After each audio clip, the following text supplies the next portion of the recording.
Who were the Giants of Canaan? And why did they terrify an entire generation of Israelites? Were they merely unusually tall warriors, or were they connected to an ancient and mysterious race whose reputation echoed throughout biblical history? Why did 10 Israelite spies return from the Promised Land convinced that conquest was impossible after seeing them? To understand the fear that paralyzed a nation, we must look at the people known as the Anakim. The Anakim were not just another tribe living in the hills. They were a legend made flesh. Descended from a man named Anak, the son of Arba, they were a race of such immense stature and strength that their very name became synonymous with terror in the ancient Near East. They inhabited the hill country of southern Canaan, particularly the fortified city of Hebron, which was then known as Kiriath Arba, named after the greatest man among the giants. Imagine being an Israelite scout, having lived your life in the flat deserts of Egypt and the harsh terrain of the wilderness, only to look up at the towering walls of Hebron. When Moses sent the 12 spies to survey the land of Canaan, they encountered a sight that defied their expectations. The spies reported seeing the 3 sons of Anak, Shishai, Ahiman, and Talmai. To the scouts, these men were not just soldiers. They were architectural marvels of flesh and bone. The report they brought back to the camp of Israel was devastating. They described a land that devoured its inhabitants and spoke of men so large that the Israelites felt like grasshoppers in their own eyes. This was not just a physical observation. It was a psychological defeat. The fear was so contagious that it caused an entire generation to lose sight of the divine promises they had been given.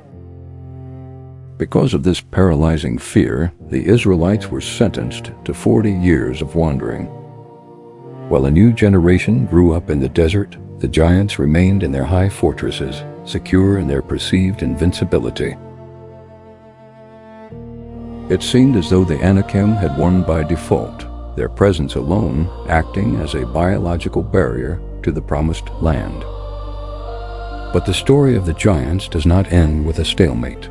When the conquest finally began under the leadership of Joshua, the memory of the Anakim still loomed large over the people. However, the time for trembling had passed. During the conquest, we see a remarkable display of courage in the figure of Caleb. At 85 years old, when most men look for rest, Caleb asked for the most difficult territory available. He wanted the rugged mountain where the Anakim lived. He remembered the giants from 40 years prior, but his perspective had shifted from the size of the enemy to the power of his Creator. Caleb successfully drove out the 3 sons of Anak from Hebron, proving that these giants, though formidable, were not invincible. Joshua's campaign eventually cleared the hill country of the Anakim, destroying their cities and breaking the myth of their ultimate power.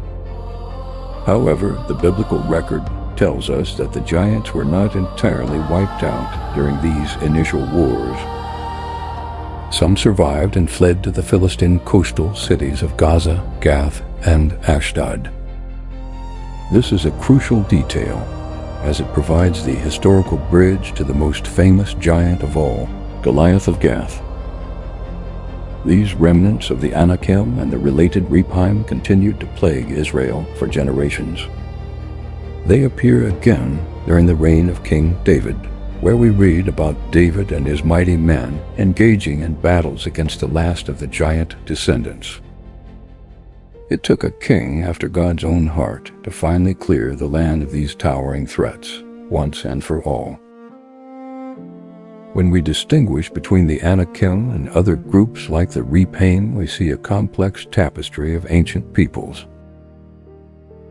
While some modern readers dismiss these accounts as mere myth or poetic exaggeration, the consistency of these descriptions across various ancient texts suggests a historical reality of groups with extraordinary physical traits.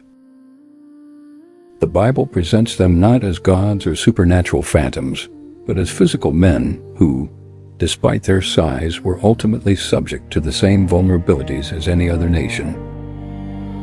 They were tall, they were strong, and they were terrifying, but they were not greater than the purpose God had for His people. The story of the Giants of Canaan is more than a historical curiosity. It is a profound lesson in perspective. The 10 spies saw the giants and forgot their God. Caleb saw the giants and remembered his God. We all face giants in our own lives today, obstacles that look insurmountable, challenges that make us feel as small as grasshoppers, and fears that threaten to keep us wandering in a spiritual wilderness. But the legacy of the Anakim reminds us that no fortress is too high, and no enemy is too tall when we walk in faith rather than sight.